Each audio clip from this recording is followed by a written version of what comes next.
बच्चों, welcome back to my YouTube channel learning student. स्वागत है आप सभी लोग का हमारे इस यूट्यूब चैनल पे।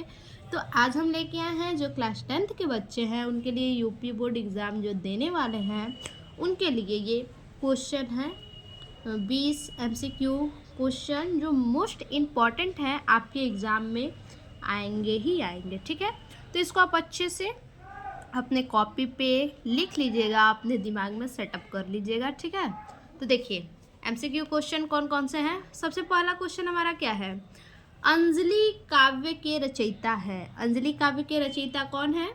वियोगी हरि, राम कुमार वर्मा, विष्णु प्रभाकर, राम नरेश त्रिपाठी। ठीक है, ये कौन है इनमें से अंजलि काव्य के रचयिता?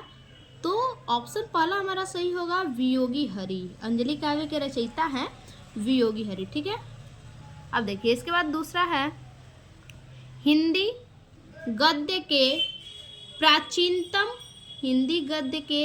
प्राचीनतम प्रयोग किस भाषा में मिलते हैं? ठीक है, प्राचीनतम प्रयोग जो है कि किस भाषा में मिलते हैं? राजस्थानी व ब्रजभाषा में, राजस्थानी व पहाड़ी भाषा में, राजस्थानी व आधुनिक भाषा में, या फिर खड़ी बोली में। ठीक है, तो इनमें से जो हमारा ऑप्शन होगा वो होगा राजस्थानी व ब्रजभाषा में। ऑप्शन पहला हमारा सही होगा। ठीक, तीसरा क्वेश्चन है हमारा, छायावादी युग के प्रमुख लेखक हैं। छायावादी युग के प्रमुख लेखक कौन है? यशपाल, वृंदावन लाल वर्मा, राम कुमार वर्मा, भारतेंदु हरिश्चंद्र। तो छायावादी युग के जो प्रमुख लेखक हैं वो हैं राम कुमार वर्मा। ऑप्शन थर्ड हमारा सही होगा।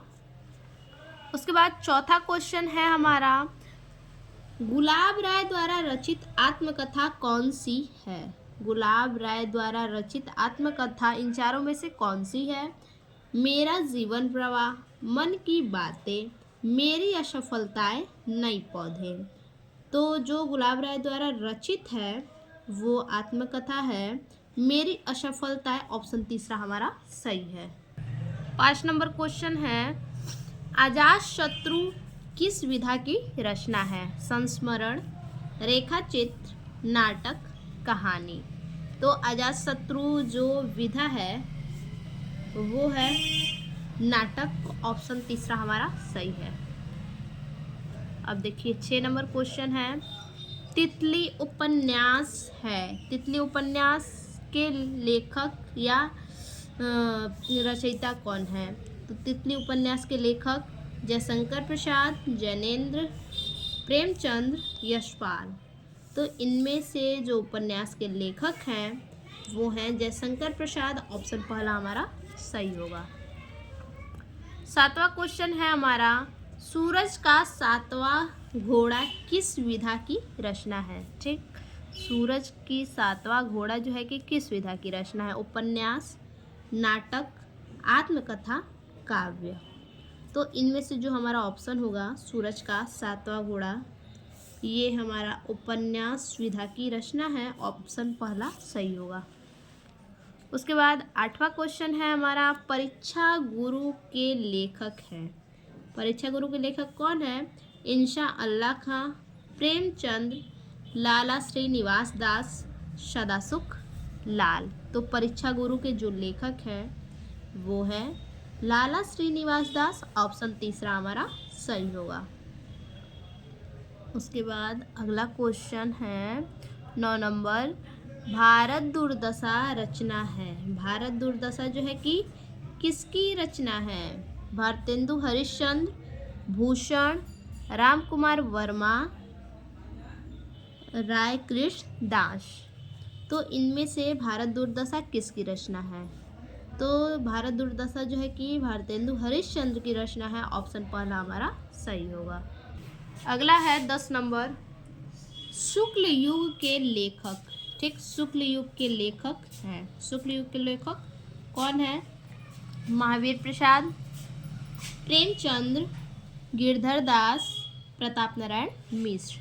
तो शुक्ल युग के जो लेखक हैं वो हैं प्रेमचंद्र। ऑप्शन दूसरा हमारा सही होगा। अगला क्वेश्चन है हमारा 11 नंबर, कफन व पूस की रात कफन व पूस की रात कहानी के लेखक हैं? जयशंकर प्रसाद, प्रेमचंद्र, गिरधर दास, यशपाल। तो इनमें से इनके लेखक कौन हैं कफन और पूस की रात के? तो ऑप्शन दूसरा प्रेमचंद्र। प्रेमचंद्र कफन और पूस की रात कहानी के लेखक हैं। ऑप्शन दूसरा हमारा सही होगा।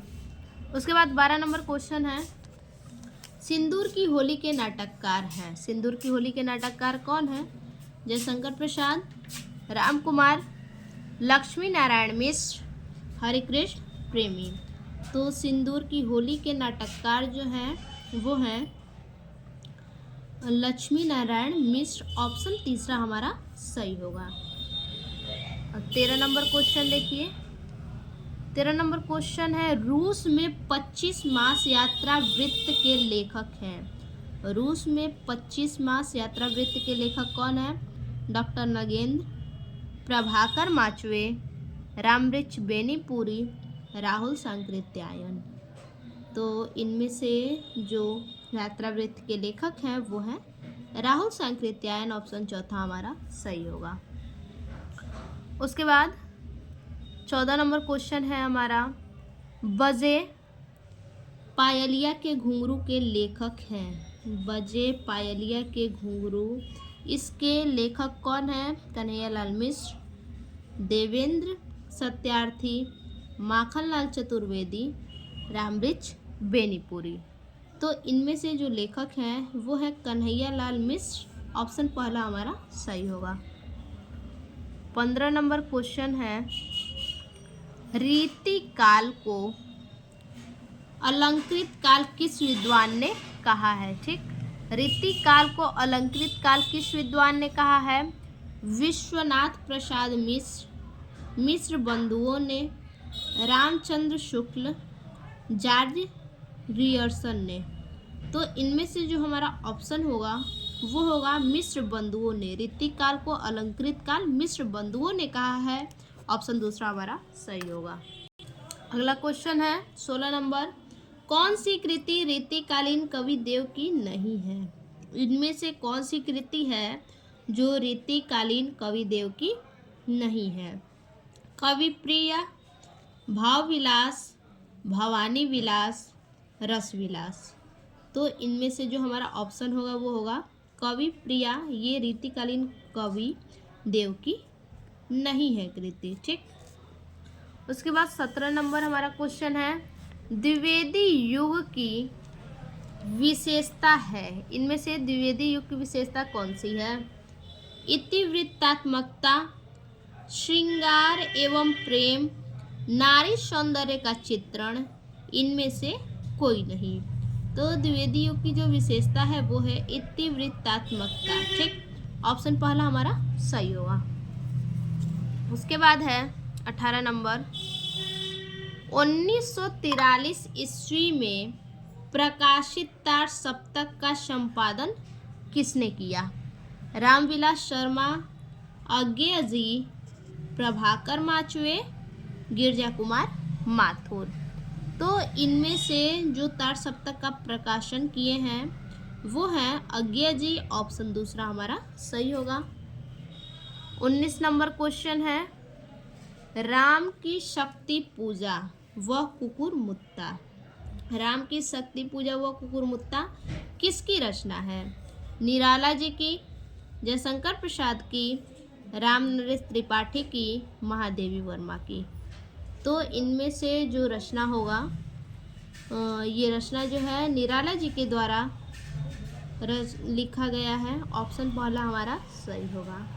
आखिरी और लास्ट क्वेश्चन है 20 नंबर, बादल का पर्यायवाची शब्द नहीं है। ठीक, बादल का पर्यायवाची शब्द इसमें से कौन सा नहीं है?